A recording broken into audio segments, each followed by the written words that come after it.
I received different communications. Some were phone calls, some were letters from attorneys. I mean, from Dallas, New York, Houston, Beverly Hills, Chicago. I got a fax that said, you better, it was something like, you better hire somebody to taste your food. People were telling me, you better watch out. I've been at races in the beginning where if they saw me, they would kick me out. I was more involved with protecting something that I had acquired and I felt was valuable and something that I wanted to then develop. He was blackballed at the Supercrosses, so he'd get a hotel right next to the track. He would go up there in the stands, buy a ticket, watch the race, take some pictures from way up top, go down, you know, load it up on the server and try to get it out. And that's the way that he did it. It was 100% passion for him. A lot of times when people tell you can't do something, some people are motivated to keep trying. And that's one thing. I'm not the smartest guy. I don't have the most resources. I don't have the most money. But I am very persistent. And this was something that I believed in. It went on for about 3 years. It cost about $250,000. It was a bit stressful.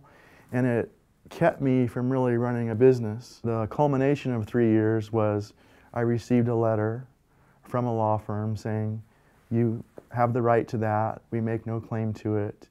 And that's when I was really able to focus on trying to develop Supercross.com as a business. For about the past, I'm going to say 6 to 7 years or so, Lex has been doing it on his own. You know, Amanda's been on with him.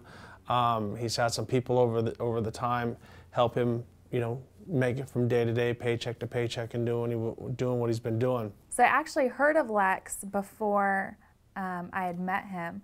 Someone had told me he wanted to do an interview with me for Supercross.com, and I honestly had never heard of the site before. So after getting to know Lex, he had offered me a job, and you know, it seemed very glamorous to work for Supercross.com. In those first few years doing it by myself, you're getting into something new and it required money. Lex had to, you know, borrow money from his mother, his aunt, his brother. And so I borrowed money from my family to pursue this big dream. So over the years, you know, it's like, well, what's happening with the site? Well, I'm trying to do this, I'm trying to work this angle, I've got these things. And it was really hard, just the two of us, to get to races and to have the backing that we needed to do what we needed to do to make the site great. Lex had been learning the business, how to keep the site as #1, because that's the thing over all of these years, and that is strictly 100% to Lex, is on Google and everything, Lex has kept Supercross.com #1. As the World Wide Web grew and Supercross.com grew,